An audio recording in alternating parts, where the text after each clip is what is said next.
Republicans are saying that this is a major scandal. I agree, it is. So then who will be held responsible? Who will be punished? What actual person with a face and a name are you going to arrest and put in prison for this scandal? In every single criminal trial in this country, whether the crime is petty theft or murder or anything in between, there are very clear standards that deal with video evidence. And in particular, if the government wants to introduce video evidence, they have to provide all of the available footage that they have. It's a pretty intuitive concept. So if somebody robs a convenience store and police recover surveillance tapes from the store, then they need to turn those tapes over to the defense. The prosecution cannot modify the tapes in any way. They can't splice together different tapes. They certainly can't delete anything. They have to provide the raw, unedited footage to the defense team. And on top of that, they have to verify that the tapes are authentic and they haven't been tampered with by establishing a sworn chain of custody. This is, about as basic as it gets. Every judge in the country, even Ketanji Brown Jackson, I bet, can grasp this very straightforward concept. You can easily get a case thrown out of traffic court if they won't give you all of the relevant footage that they have. Or, of course, if they give you footage that's been doctored in some way. On the other hand, when it comes to the single most watched sex trafficking case in the history of the United States, this rule apparently doesn't apply. You can forget all about chain of custody, and you can forget about obtaining raw footage as well. Instead, in the case of Jeffrey Epstein, the DOJ produced a video that was clearly manipulated. As we discussed previously, Wired magazine found that the footage from outside Epstein's jail cell, which the DOJ claimed was raw footage, had actually been edited and saved multiple times back in May of this year. Specifically, quote, the file was assembled from at least 2 source clips, saved multiple times, exported, and then uploaded to the DOJ's website. Additionally, viewers noticed that there was a glitch when the timer in the footage moved from 11:58 to 11:59 p.m. It seemed to jump ahead to midnight. None of this was initially explained or disclosed by the DOJ, which again referred to the footage as raw. Of course, the reason the DOJ claimed the footage was raw is that they understand, as most people do, that any edits for any reason would immediately raise a lot of questions. There should be no need to save the file multiple times or to combine clips, to delete things. They could have just posted everything they had, raw footage, that's what that means, just here it is, and the public can sort it out from there. But the DOJ didn't do that. It's possible they were hoping that no one would look at the metadata or study the videos closely. And if that was the plan, it didn't last very long. After the footage was posted and Wired magazine noticed the problem, Pam Bondi had to come up with a justification for all of the discrepancies. And what she said ultimately is that the security system in the jail resets every night for around a minute.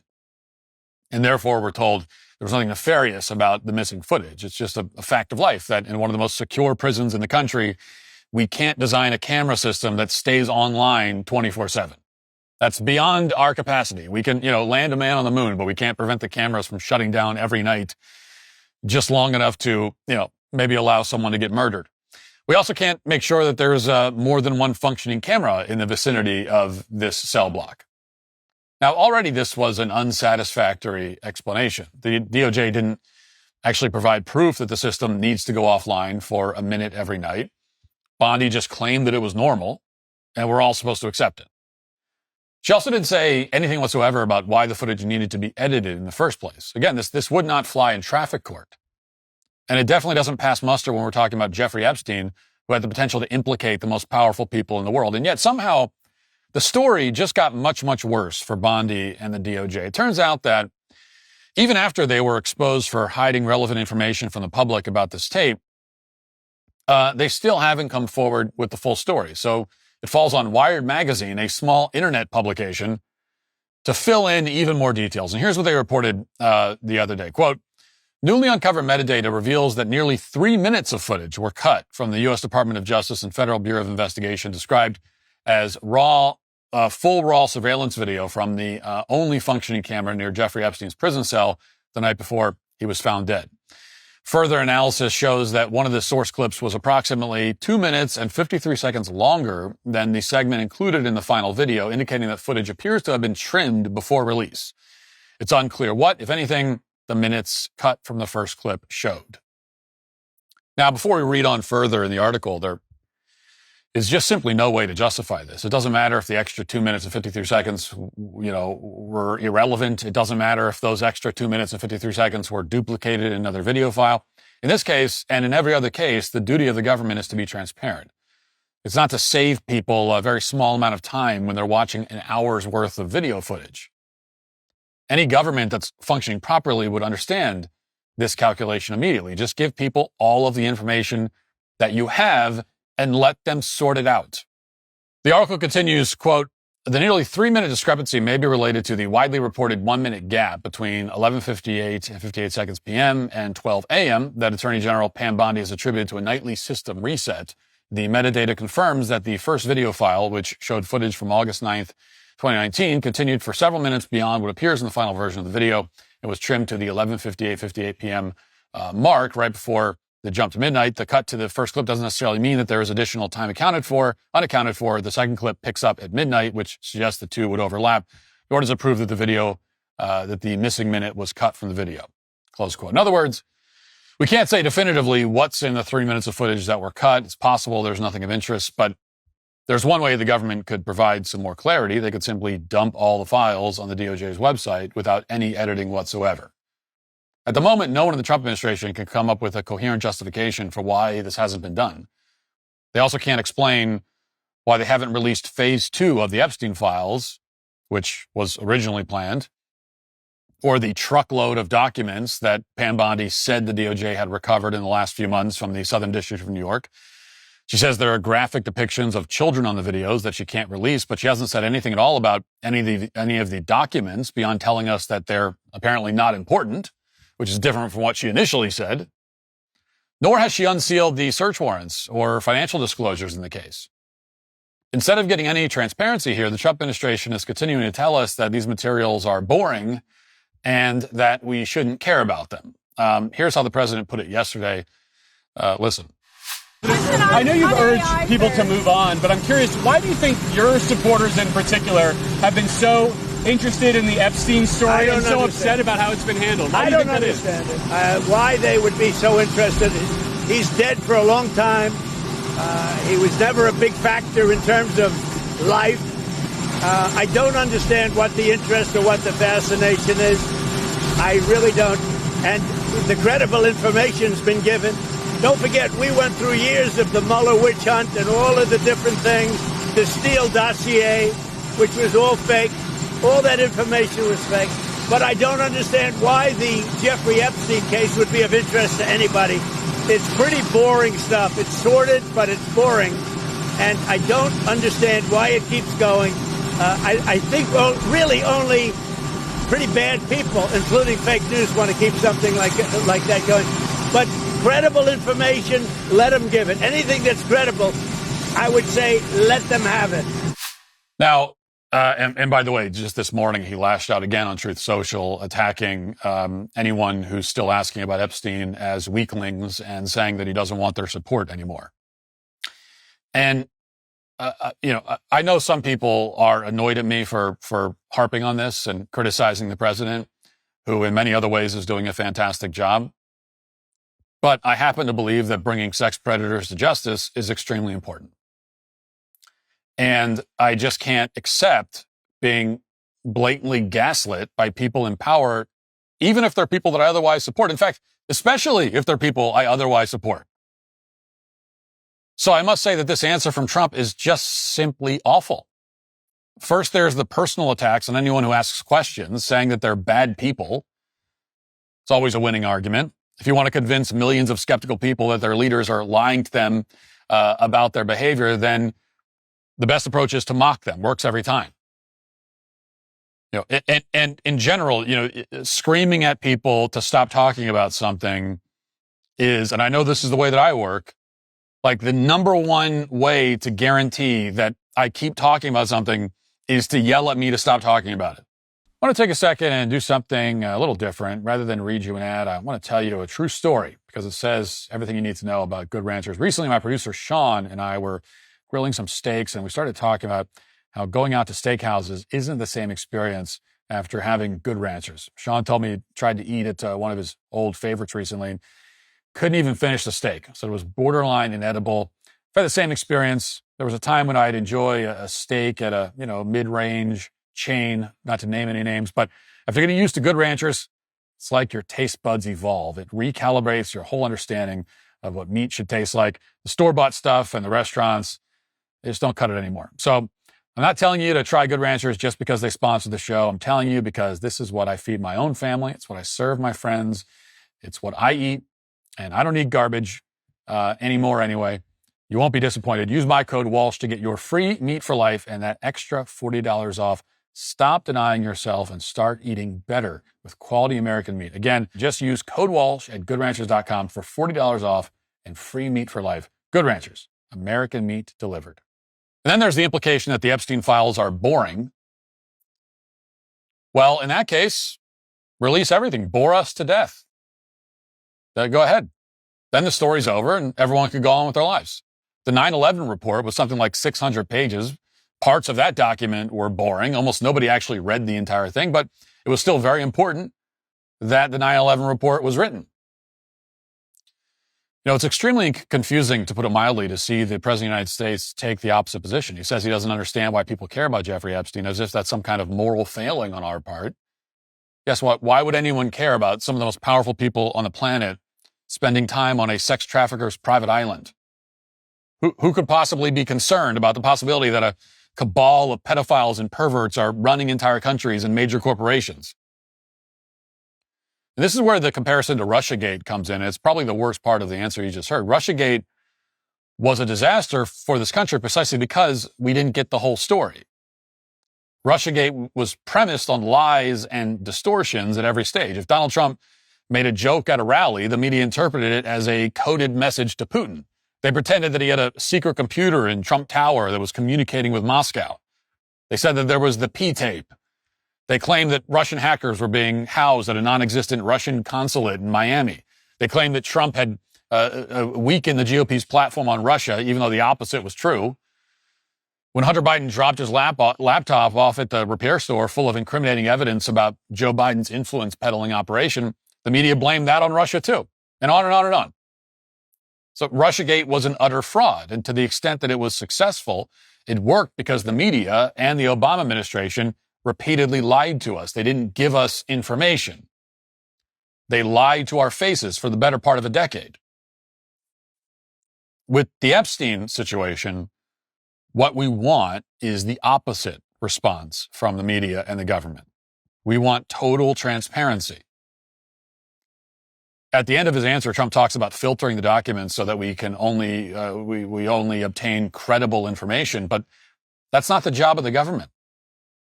Their job is to give us whatever information they have.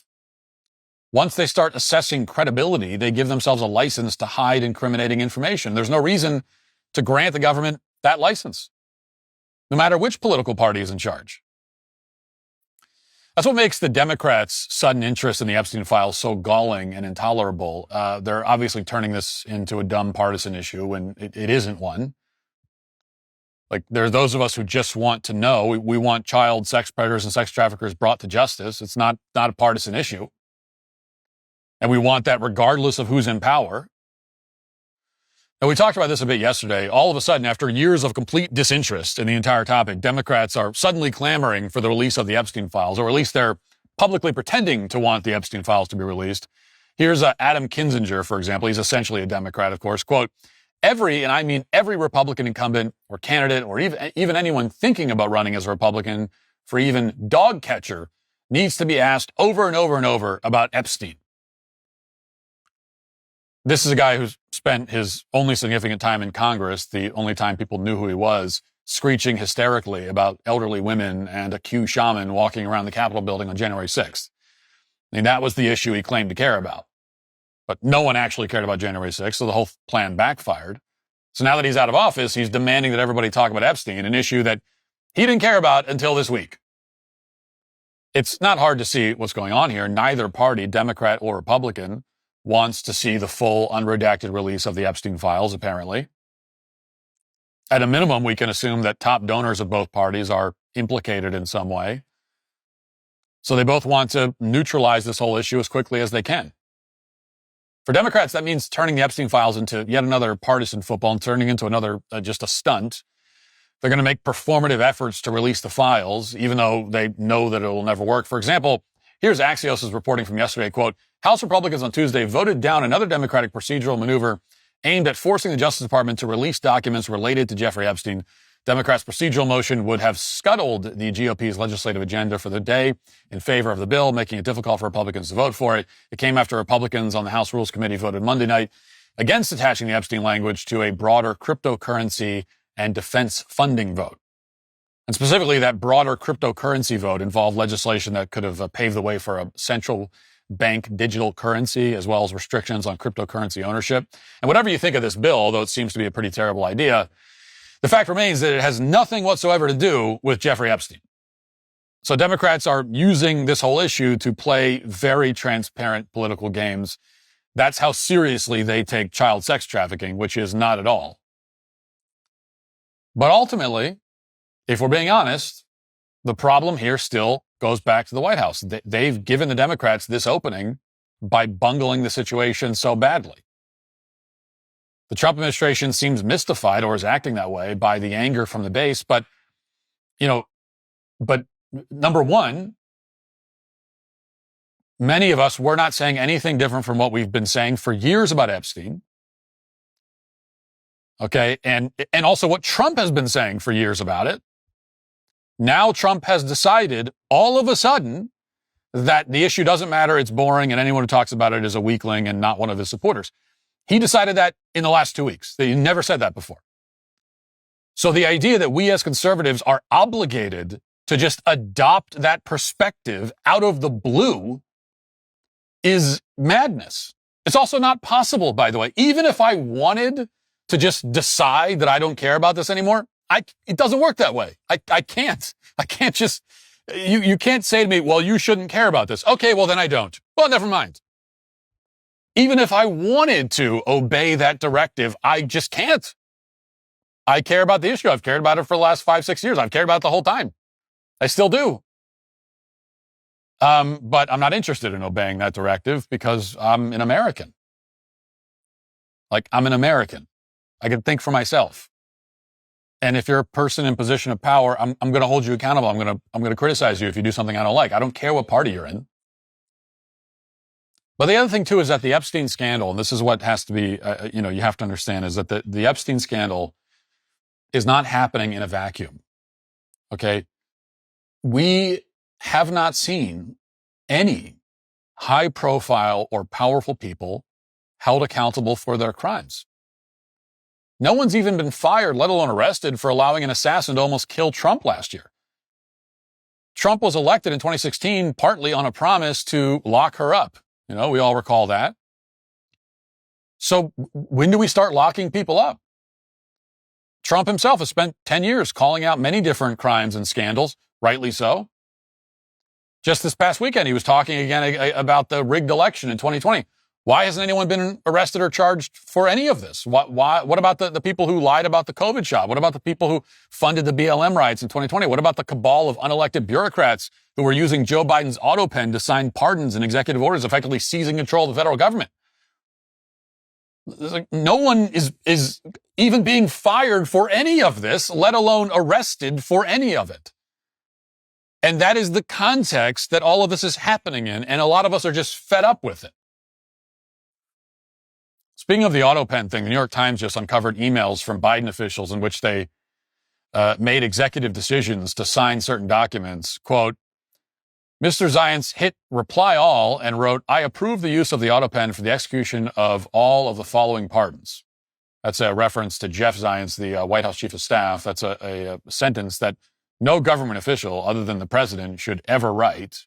The chief of staff does not have the authority to use the president's signature to pardon people. That's exactly what happened. Now, that's not to say that digital signatures shouldn't be allowed. Various outlets, including NBC News, have tried to claim that conservatives are attacking the idea of digital signatures. It's a straw man. That's not the case. If Joe Biden had said, use my auto pen to approve these pardons, there'd be no story. Okay, that's not a scandal, but that's not what happened. Instead, a bunch of aides got together, said that they heard Joe Biden authorize certain things, and then solely based on their claims about what Joe Biden wanted, They used his signature to do what they wanted.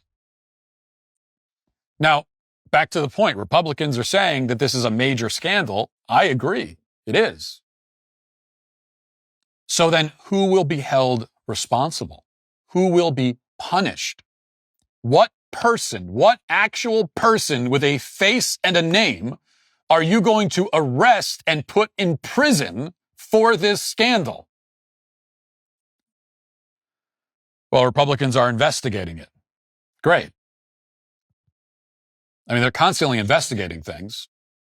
The problem is that nobody is ever punished at the end of it. And I don't even think that's hyperbole. Like, nobody is ever punished at the end of any of these investigations. That's not how the Democrats operate. Democrats spent the last 4 years prosecuting Trump and throwing conservative activists and political advisors in prison. And now, even after the majority of Americans have voted for transparency and justice, we're not getting it. And that's just not going to work. It's not what any Republican voted for in the last election. Okay, we want to see accountability. We want to know that even the rich and powerful will pay for their crimes. And that hasn't happened yet. And so for a lot of people, understandably so, this Epstein stuff is kind of the last straw. Give us the information we've been promised. Give us the information we're entitled to. If you refuse to do that, if you insist on insulting us instead, then we're facing a much worse outcome than Democrat control of Congress in less than 2 years. We're also facing a total collapse of legitimacy in our country. You can only deny reality for so long before people decide that they've had enough.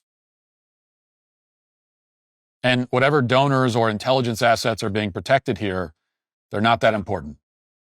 They're not worth risking a revolt. So give us the boring Epstein files, publish all the uninteresting footage you clipped out of those videos from Epstein's cell block for reasons that no one has bothered to explain. Otherwise, in the absence of transparency, people will come to their own conclusions. And when they do, whether you're a Republican or a Democrat, you won't like what happens next. If you'd like to see what else I have to say, you can access my full show by going to dailywire.com or by going to the Matt Walsh Show Twitter page. Hope to see you there. Godspeed.